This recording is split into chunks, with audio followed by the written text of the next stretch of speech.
Well, hello and welcome to this week's Coffee Club. Myself, Robert Grieve, with me as ever, Bill Leckie. We're going to look ahead and look back on Scottish football, what's just been happening in the last few days and what's to come over the weekend. Great to see you back, Bill. It was David Friel last week. Yeah, he was good. He was good. He was very good. He filled the void. He did. I'm feeling good this morning. I really need this coffee, and I'm really glad that it's no as weak as. Piss me. On you go, mate. You have that. Celtic last night. What did you make of it? Well, probably exactly what Brendan made of it. If anybody's seen the. It was a great game. It was a great game this morning. It was a great game this morning. It was a great game last night. It was a great game this morning as well. It was a great game last night. I thought Dundee were absolutely tremendous. I thought that Tony Docherty got his tactics absolutely right. I thought they played brilliantly. But I do agree with Brendan's little touchline comment about some of Celtic's defending when he said that they could have been stronger. They could have been strong. They were as weak as wee. I think is we'll tidy it up to say. Well, and that, certainly at that third goal, really poor defending. Needs to be better than that. Yeah. I watched the game and I wasn't there. Robert Thompson covered the game for us, but Gareth Law was up there. It was a great game to watch, but Auston Trusty's got to be better. Yeah, absolutely. We spoke to him last few days and he speaks really well, and we were actually talking about how he's kind of developed and get better in the last few months. Yeah. Came on a real game, but as Brendan Rodgers kind of suggested, he's got to be stronger. Celtic were far too soft in that game. That's a bog standard corner to the far post. You've got as a defender, you've got to be getting up there to challenge, but he's let the boy Aaron Donnelly get all over the top of him for a goal that could have cost them the game. And okay, they're sitting there with a huge lead, but Rodgers keeps going on about don't let standards drop, don't take anything for granted. And there was elements last night, as there were elements at Dingwall at the weekend, where one or two players maybe looked like, we're fine, this is okay. Yeah, there was also the other goal when he get kind of bullied out the touchline. Absolutely. Which for me was arguably worse. He didn't seem to deal with that situation at all. There's moments when he looks a really good player, and then there's times like that when I think, and I don't know what you think. I think one of the things that makes the big difference with defenders is concentration, and always being. I mean, you look at Carter Vickers; he looks always on it. Okay, he's an own goal last night, but he looks as if he's always switched on for every moment of the game. And I'm not sure that Auston Trusty was. Yeah. It's going to be a concern, I think, for Celtic. They've done so well in Europe this season. They've been brilliant. They've got themselves into a great position where they should be getting through. They play Young Boys next week. Wednesday night. And that's going to be the key game for them. It's winnable. It's hugely winnable, albeit I think Young Boys have developed and improved since they were at the start of the European campaign, but I fancy Celtic to win that. Yeah, me too. But Villa after that, it's fine when Celtic are far and away winning the league. Yeah. To drop the odd point, a couple of points here and there, it's going to happen. They're not going to be winning every single game every week. I don't think. It's just the edge is going to come off their games. But Europe's different, isn't it? Europe's different. Yeah, they need to be up there every time. I think that's maybe why Brendan Rodgers was quite critical and quite kind of damning of Trusty. Yeah, absolutely. It has to be better. Well, it's like the old saying about training the way you're going to play. You've got to play in games at Dundee, and this is one of the reasons why Celtic are so far ahead of Rangers. Is that Celtic went to Ross County at the weekend, didn't play particularly well, ran away with it in the end 4-1. Rangers can't do that to teams like Motherwell and St Mirren and Hibs and Dundee. They can't do it. Celtic can, but on nights like last night, they can't allow themselves not to do it. They have to be at that standard all the time. And I think at a club like Celtic, any top team in any league, if you're not prepared to beat that standard all the time, somebody else is going to come in and take your place. Yeah. I was interested as well. He spoke about Adam Idah. I was at the press conference before the game actually, and we spoke to him about Adam Idah, and he made the point that he doesn't need his goal scorers, his strikers, to be scoring 40 goals a season. However, I think that's a dozen games now that Adam Idah's played. He's maybe not started every single one, but he's been given a good opportunity at Celtic in the last few weeks. Number of weeks now, he's not taking it. I would have expected Adam Idah to come in against Dundee, Ross County, Motherwell, St Mirren, Hibs. Basically your bottoms and score, and either start, play the first hour, get a couple of goals, or come on last half hour and turn a 2-1 into a 3-1 and really improve their goal difference. And I'm not seeing it. I do think they paid miles over the odds for him. I think they felt pressurised into getting him. He did well last season when he came in for the second half of the season, but the cup final is made his legend. The last minute goal in the cup final. That's made him as a Celtic man. So they go and pay a lot of money for him, but I think he's limited in what he's doing, and I think the things that he was good at, I don't think he's doing. I don't think he's pressurising, because he's obviously totally different from Kyogo, isn't he? Kyogo's making those little runs. Some of the stuff he did at Dingwall at the weekend was just top class. Idah can't do that, but he can do things that Kyogo can't do, and he's not doing them. You remember when it was touted that that's who Celtic were going to sign, or when he came in on loan last season, Celtic fans weren't impressed with that. No. They expected better.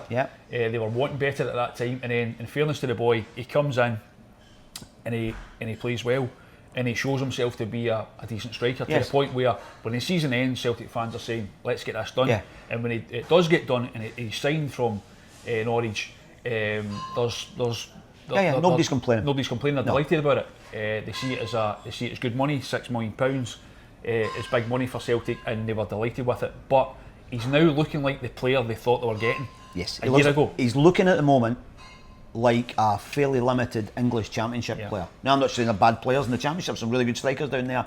But if you want somebody who's going to come in and help you progress in Europe, he is not doing that at the moment. I don't think at the moment, if you said to yourself, you're at Villa Park and it's coming down to the tickly bit, and you've got to get a point or whatever, and they can bring on John Duran for Watkins and you're bringing on Idah for Kyogo, I know who's getting the better deal off the bench, and he's got to be better. You would expect that to be the case. You'd think about English Premier League, but you know what I'm saying though.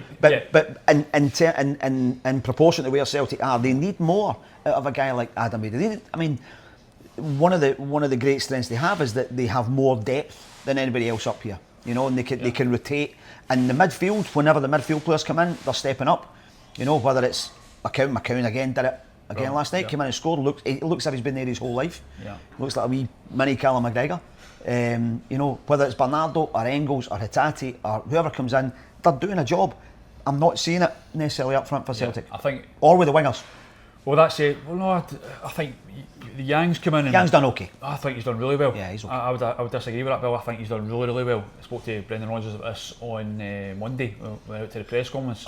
I brought it up. I think in the last couple of games he's looked a real player. Last night, there's certain things he has to do better. Yeah. His final ball has to be better. But that's what wingers are about, the final ball. Yeah, absolutely. But no, I've actually been really impressed with him. In Dingwall last week, he was so eager to get on the ball. He was constantly moving, looking to get on the ball, making space to get on the ball. Is that not the basis though? The basics. I know it's the basics, but it's amazing how many don't do it. Oh, absolutely. No, I think I've actually... He's certainly positive. He wants to. His first thought is forward rather than inside. I think the opposite with him, if we're talking about Idah in the last few games, has been given the opportunity through injuries to play in that position. Obviously Kyogo in the last couple of games has been playing out wide. Idah's been playing up front. He hasn't. Before saying he hasn't taken his chance, I think Yang has come in and has taken his chance. Okay. I think he has. He's still. Well, you're seeing the more in the flesh and arm. He's still going to be a substitute. Yeah, absolutely. When Maedah's playing and when Kuhn's playing, he's still a sub. But he's certainly come back in from Ice Station Zebra, hasn't he? Yeah, because he was out. He was falling off the end of the team picture before. I think you can only. Obviously, there are things, as you say, that he has to improve on. Yeah. There is definitely room for improvement, but I think he's done really well now. I actually think when I look at the amount of times Celtic have the ball in wide areas, I think they need to produce more from fullbacks and from wingers. I think there's a lot of wasted balls into the box.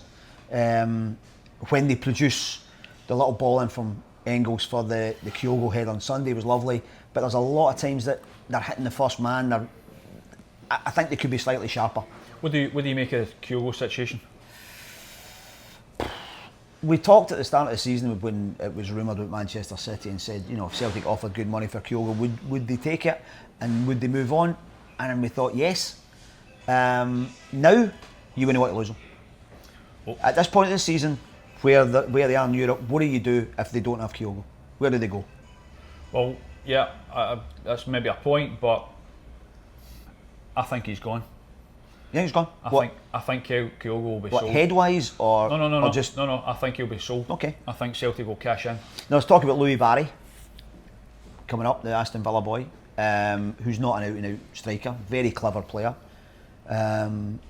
Similar in the way he plays a little bit Kyogo, but he's not a centre forward. Yeah, I just think it's Celtic fans will probably wouldn't want to lose Kyogo right now. As you mentioned, No. there's the European games coming up, and that could be part of how things develop in terms of if clubs come in for him. I just get the impression he's going to be sold. Okay. He's 30 at the end of this month. He's not getting any younger. He's not a player that's actually made a huge amount of money in his career. He's not brought big clubs. No. So I think if you were advising him, you'd maybe be looking at that last kind of payday. America? He could go to America, go to the MLS after Celtic's European game, which could be part of it. As you say, you maybe wouldn't want to lose After him. the Villa game? After the Villa game. After You the wouldn't, Villa you wouldn't, maybe wouldn't want to lose him before that, but I do genuinely think, sorry Bill, I do genuinely think, and I could be wrong, I could be wrong, I think if Celtic get a good offer for Kyogo, I think they sell him. Now that would mean this month. Celtic fans would hope they bring somebody in. They would have to bring someone in. But it would have to be somebody in who would be able to play in Europe.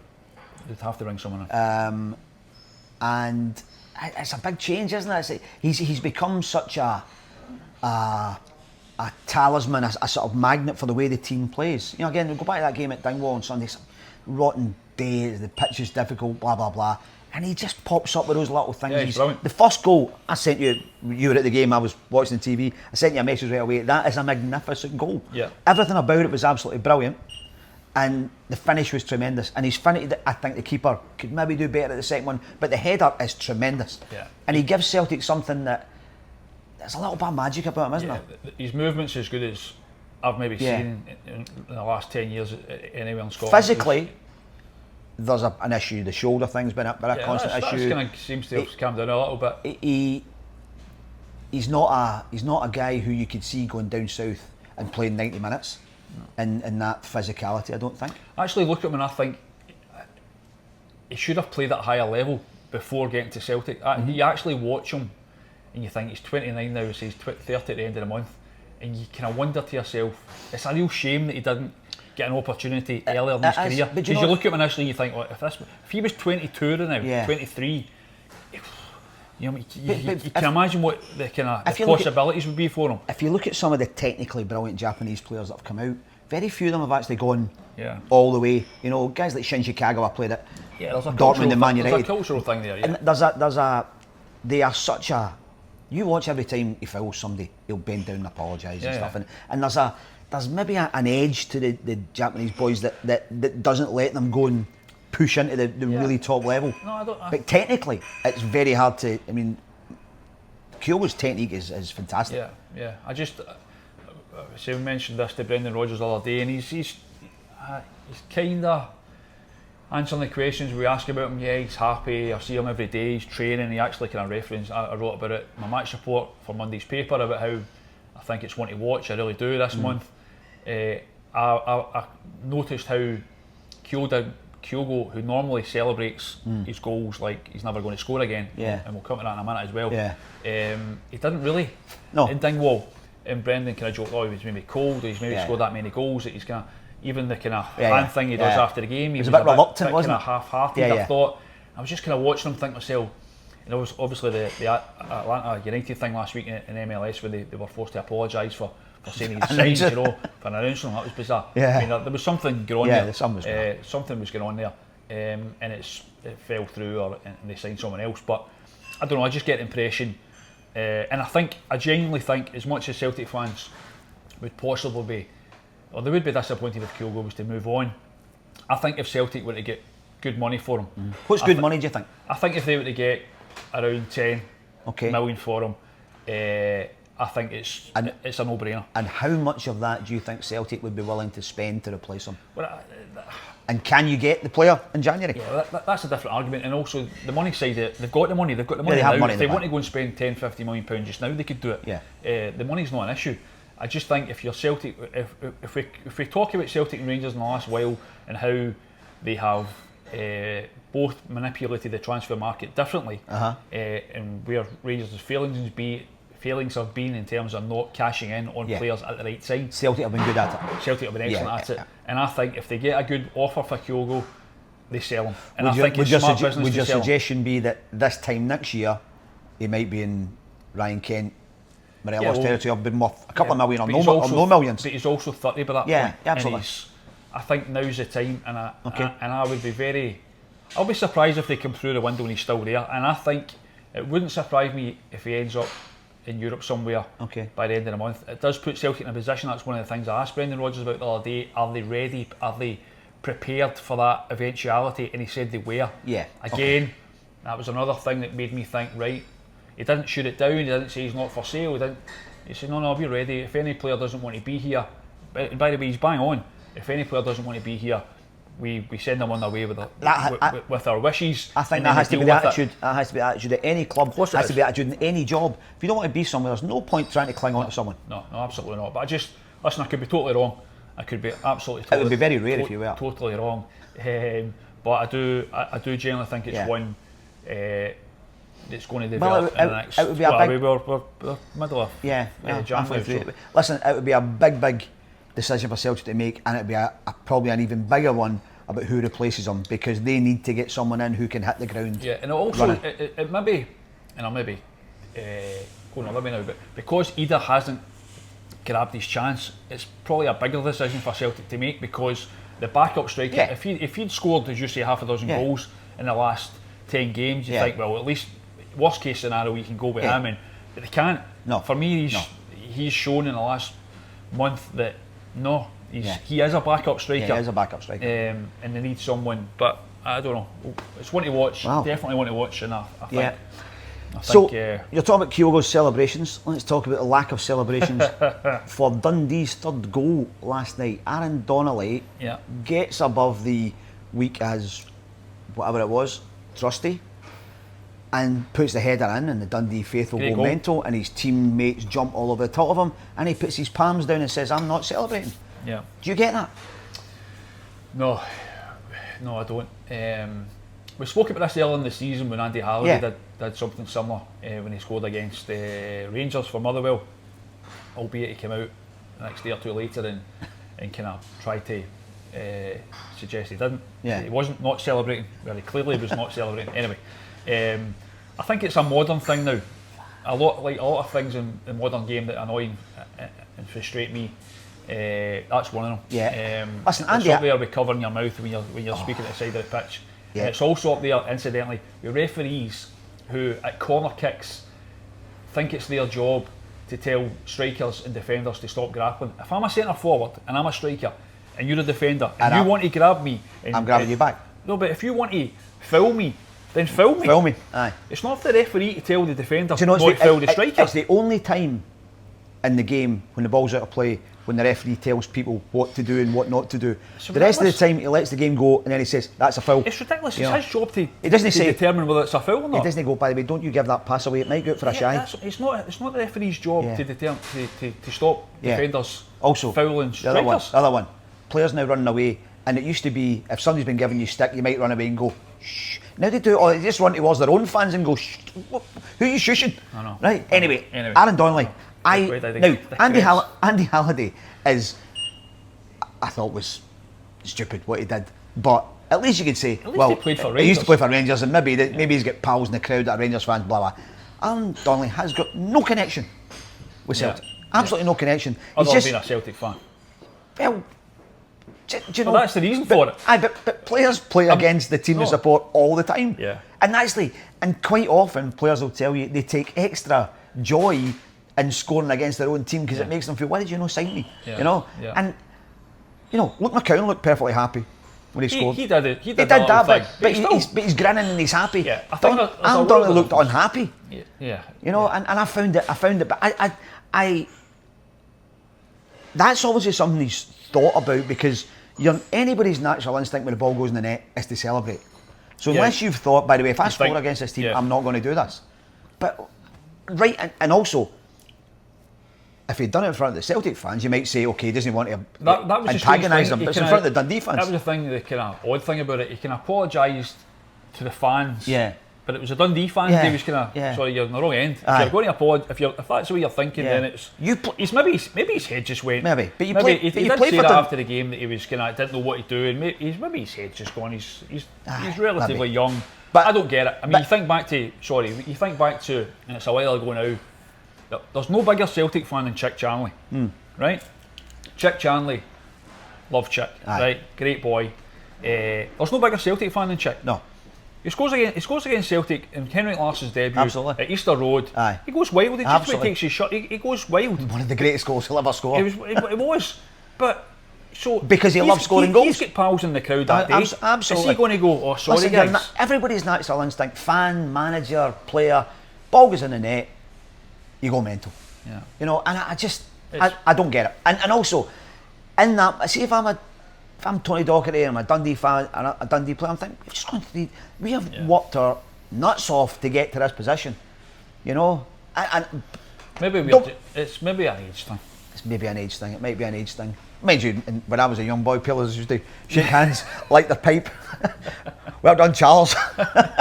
Charlie Charles. Listen, I thought. By the way, it's worth pointing out, he had a great game. By the way, he's a really good player. He's a good player. He had a great game. So it's not as if he was. No, he was terrific in the Rangers game as well. Yeah, but it's not as if he wasn't trying. He does brilliantly for the goal. He plays really well the entire game. It's just it's a weird reaction. He could have maybe done a bit better with the angle, but to cover the space at near post. But it's just strange. I thought I thought Dundee tremendous. Tony Dock is doing such a good job. They keep coming up with signings like Donnelly's come back. They keep making signings that you just go, wow, that's a strong lineup. Trevor Carson's come back in. He's doing well in goals after looking as if he was right out the picture.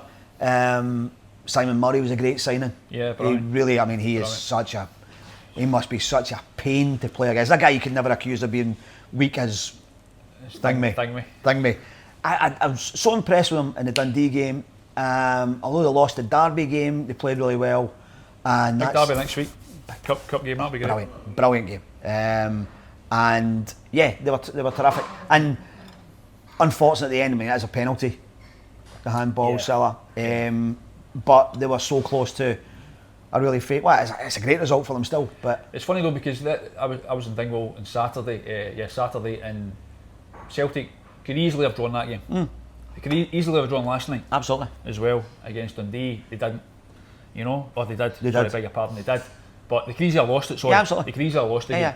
But that's the difference, isn't it? They keep going. That's what I'm saying. That's the difference between where they are and where Rangers are, for instance. Is that when Rangers are one each with 10 minutes to go, nobody thinks. They used to think, well, they'll score. You used to think any of the old firm, they'll score in the last. They're playing against us, playing against St Mirren, you'd say they're going to score. Now, when we played Rangers at Boxing Day and it went to stoppage time, I'm thinking we're going to score because that's what we were doing at that time. But Celtic have that thing where, you know, something will happen. You know, Kyogo will produce something. You know, there'll be a penalty kick. There'll be something because they create so much pressure. They get so many men round the box that, you know, eventually something's going to give. Yeah, no, absolutely. Some aren't doing it now right enough, and they get a bang track. Isn't that a bizarre league, Robert? If you take, you know, Celtic out of it,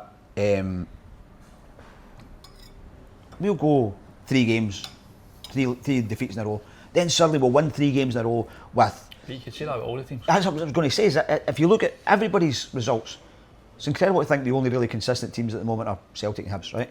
Hibs have been tremendous the last 7-8 games. Dundee United are doing great, but even they'll throw games away that, you know, they lost at home to Hearts, which you wouldn't have seen coming. Jim Goodwin's done it, but it's such an inconsistent league. There's such much of a muchness, and teams are going. Suddenly you think, well, we've turned the corner, 3 wins, and then suddenly it's 4 defeats in a row. Motherwell couldn't buy a win, then they win a couple, then they can't win again.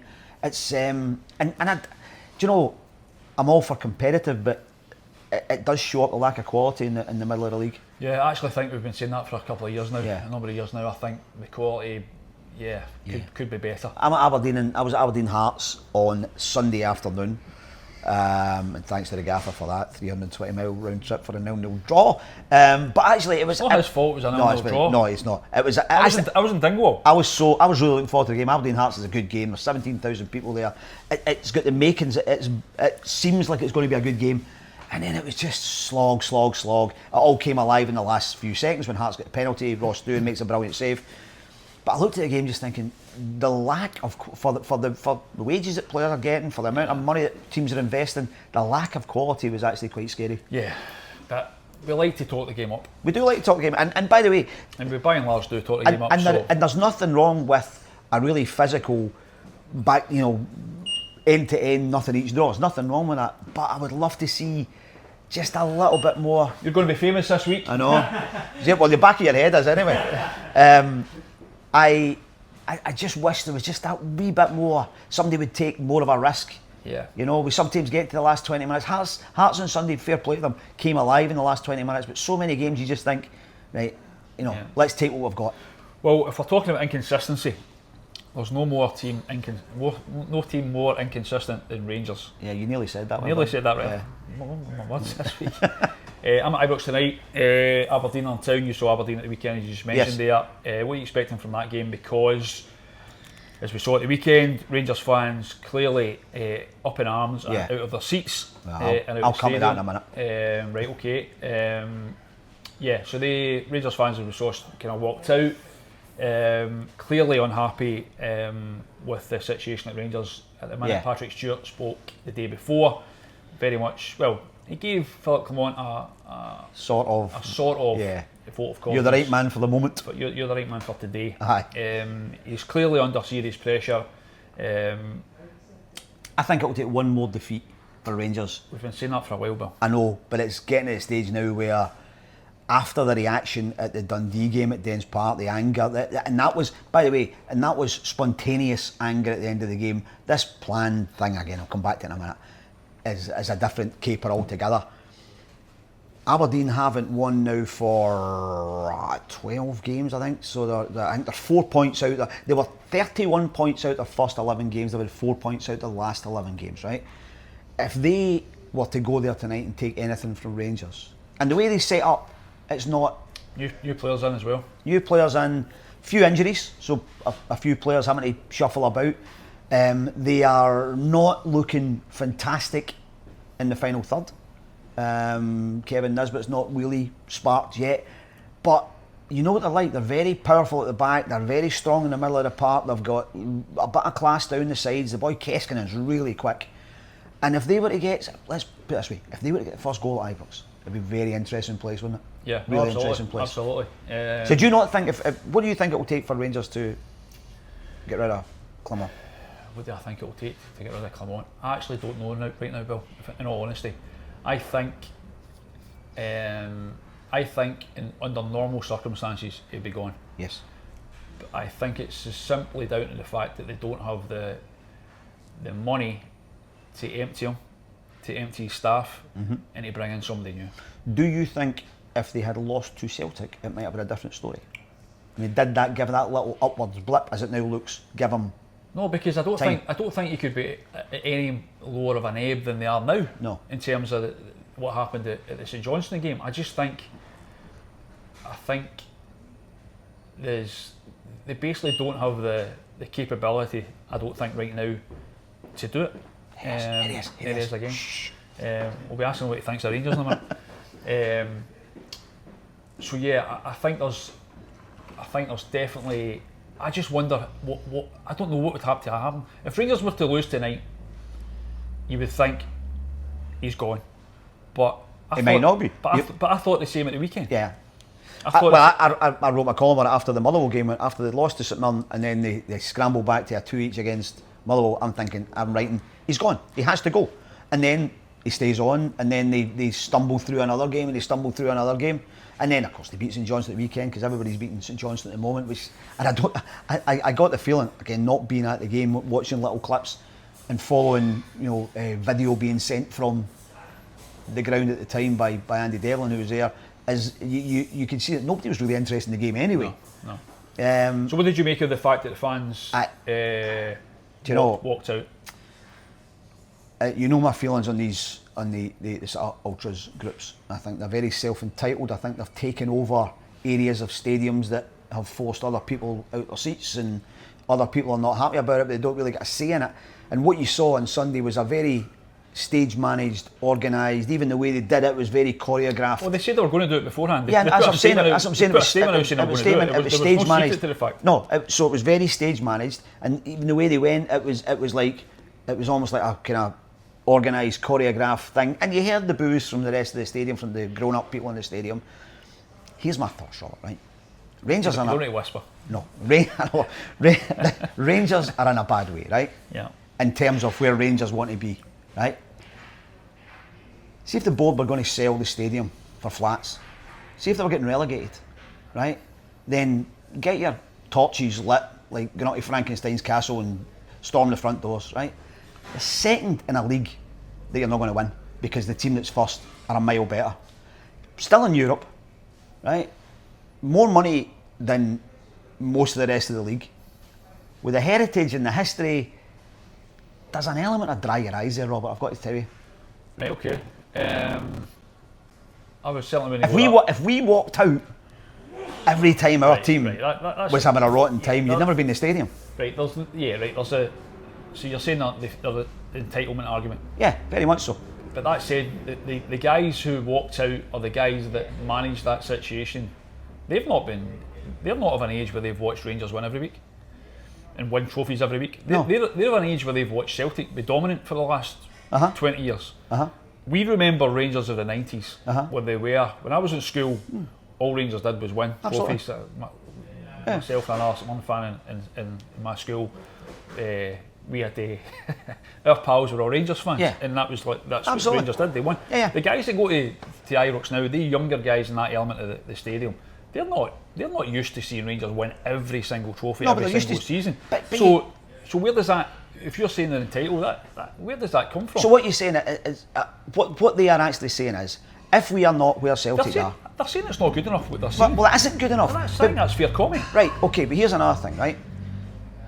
These are fans who'll tell you that we care about Rangers, we care about our club and where our club is going. These are the same fans that let off fireworks inside the stadium at the Lyon game. That's how much they cared about the club then, right? These are people who will go whatever way the wind blows. This is our protest this week. This is what we're doing last week. These are the people that ran through the middle of Glasgow on the day of the cup final, scattering people, right? So I'm not particularly taking what they say with any great seriousness. No. I do think the whole walking out. I'm not going to ever back that because I don't think it's the right way. Have you ever left a game early? No, I haven't actually. No. So I wouldn't. I'm not going to condone that. I don't think that's the way they should be done. But I do think if you're a rank and file Rangers fan, you've got every right to be angered and. We hear them. Like where we sit in the press box along the front of the main stand, we hear them every week. Angry people, fed up people that are paying a lot of money to go, and they are absolutely entitled to say this is not good enough. I'm just talking about the stage management and the look at us element of it. Right. That's what I think. Well, what does that achieve? Part of the fact you've already given the club your money. So. Oh, but it's a protest, isn't it? I'm not for 1 minute sitting here saying I go along with it because I don't. But defend their right to do it if they feel as though that's the way you want to go about it. But yeah, there's an element. There's a fan base now, not just at Rangers, but every club where that's how they think they should behave. I mean, there's like. Union Bears, they bang their drum and they sing their songs, regardless of what's happening on the pitch. Absolutely. There's no ooh and ahn of a man hitting and that's the thing, the choir. And that's what I don't understand. What you used to call the choir, right? Back when we were growing up, St Mirren, back of the North Bank choir, you would go with the game. If you're a goal down, come on, you're trying to get your team going. If you were 3 goals down, you'd be booing the team. If somebody scores a goal, you shout his name. Happening on the pitch. But it doesn't. They and the Green Brigade both have a song sheet. That they almost but that's that's an age thing. That's how these guys think. But they're not. The vast majority of that stadium don't behave like that. No, I know. That's what I'm saying. Small section of the ground. But they're the ones who now are being seen as the face of protest. There's another 35, 40,000, however many were there on Sunday at Ibrox, who are fed up and who have been through good times and bad times, and who go, do you know what? It's a game of football at the end of the day. We'll go up the roads and we'll go over it. Yeah, but at the same time, if what was happening at Rangers right now was happening at Celtic, they'd be exactly the same. No, they wouldn't. They'd be outside the front door. Well, of course, they would be outside the front door as they were. But it would be the same people. When they didn't win 10 in a row. 10 in a row, Neil Lennon was a manager. But it was the same people. Incredible how that man was treated for what. Do you know what I mean? No, but your average rank and file Celtic fan wasn't outside the front door. No. It was the organised young guys. Yeah. Who were battering barricades and trying, and that's. I genuinely think it's a difficult one because, as I say, I don't agree with. It wouldn't be me. I wouldn't be doing it. I wouldn't be sitting in that section, and I wouldn't be getting up and walking out. And I know a lot of Rangers fans who will beat Ibrox tonight, and they wouldn't do that. No, and of course they wouldn't. But equally, I don't think they're any less annoyed, angered, frustrated, not in the least. fed up than those guys. I just think they're just showing it in a different way. I think there's a real. And by the way, it's turning to apathy. You know, there's that. Well, there's the danger. That's right. the real danger for Rangers. And I wrote about this actually a while back. That if it gets, and I think we're at that stage where it's like, I mean, the league's done, right? Yeah. There's some players are getting asked about, can you still win the league? It's ridiculous, right? The league's done. Yeah. And that's the problem. Yeah. And it's for Rangers now. What does success look like this season? It's winning the Scottish Cup. That's it. And whether they can or can't do that is, you wouldn't put bad money on it happening. But that's it for them. Well, they've got Europe. And Europe has been the saving grace for Rangers. In terms of success, what does success look like for Rangers this season? But the weird outlying thing with Rangers over the last few years is no matter how difficult things have been domestically, they've performed above themselves, above that level when it comes to Europe, and they're doing it again this season. Now, brilliant in Europe. If they were to go on and get even success from that, but if they were to stay in Europe longer than Celtic, for instance, they would think, well, that was a result. They won the cup. If they could go on a run now from now till March where they kept Celtic honest by winning every game, it might just ease things, because winning games changes things, doesn't it? Yeah, but I genuinely get back to the first point you made, and it's actually I think it's a difficult question to answer now about Clemont's future in terms of what is it going to take. How's it going to develop? How's it going to kind of go from here? I don't know, and I don't think MD knows now. No. Because do you think they might just muddle through at the end of the season with I wonder if they're at that stage where that's possible what happens. But then equally, if Rangers lost tonight, they'll beat Fraser by the weekend. But if Rangers lose 2 or 3 league games in the bounds and it gets to the point where Celtic are 20 points clear, I just don't think there's any way in this earth that Philip Clement can continue as Rangers manager. Why would he want to? But it still exactly. But it still presents him with the same problem as Rooty. We need to find the money to empty him. We need to find him, because the next manager who comes in is going to say he's not good enough. He's not good enough. He's not good enough. Which also then, Robert, brings you back to why did they give him? Now we talked about it wasn't a big financial difference in this, but why did they give him the kudos of an extended contract at the start of the season? That was meaningless. That was just. It's not meaningless though, because it's a show of support. It's a show of support, but in terms of finance, it makes no difference. No, that's what I just said. Financially, it didn't make a difference. So it makes no difference. But what you're saying is this is our guy. Yeah, it does, but they've been quite consistent with that all along. That this is our guy. I mean, he's saying they're 200% behind me. Yeah. You know, Patrick Stewart speaking last week, and that didn't sound 200% to me. It didn't, but it was strange that he came out at that particular moment and decided that was the time to speak when the Rangers fans are literally ready to pounce. Yeah. Wait till they beat St Johnstone, and even then, as much as the situation hasn't changed dramatically, at least you're then speaking in the back of the narrative changed ever so slightly. Yeah, absolutely. That was a strange one, but they're having a root and branch review at Rangers. That's the other thing as well. Why do you need external people to tell you what's wrong with your club? Exactly it. If Rangers have appointed Patrick Stewart, who is coming to the club, having had a long time, Manchester 15, United, 16 years at Manchester United, he's coming with a fair. Yeah, Fraser Thornton with huge business experience as chairman. Why are they having to go to an outside agency to come in and say, I don't get can I do an audit in the club? I don't get that. That's his job. Yeah, I don't understand that, and that's another thing. And at the minute, all the focus in the spotlight is on Philip Clement because of the results and performances on the pitch. But I tell you what, it'll not be long for that to switch to Patrick Stewart. No. Well, in the Rangers, because he's already on the Rangers board, but him specifically, because he is now the man who's given Clement the thumbs up. Yeah. And that's the thing I don't understand. Yeah, that's the thing. There's no need for it. When he was appointed, Rangers fans who maybe had never heard of him, you look at his CV and you look at his past record. He's an operator. You think, well, this guy's an operator, but what they will now be worried about is the possibility that he's come in and he's just a yes man for the rest of the guys on the board. Yep. That's not what Rangers need. No. They need somebody to come in, somebody dynamic to come in and shake things up. Yeah. And the whole bringing in it's very passive, isn't it, on his part? But can I bringing in an outside agency? It's passing responsibility to somebody else. That's maybe his job. You know? Absolutely. That's what I would be hoping for, if I was a Rangers fan, that the guys there just now are going to sort it. Yeah. And not just kind of say, we'll get somebody else to come in and do a review. What happens if the external guys come in and say, by the way, Fraser Thornton and Patrick Stewart, they're no use? Yeah, they might well, but they're going that's what you do. You throw yourself open to, if these guys come in, you've got to give them the free rein of the place. Yeah, but it's just another... But if people at Rangers don't know what the problems are, then they are the problem. Yeah, but that's what I'm saying. Patrick Stewart, for me, it's his job to come in he should know. And audit the club, and audit every department, and work out where he thinks improvement has to be made in the short term, medium term and long term, and then facilitate it. Absolutely, 100%. So we'll keep an eye on that one. I see I'm at Ibrox tonight, looking forward to it actually. Hopefully it's a good game, hopefully it's as good as the game it ends last night, and as usual, for all the best news and reaction to that game, stick with Sunsport in tomorrow's paper and online. That's what us, I think, Bill, for this week.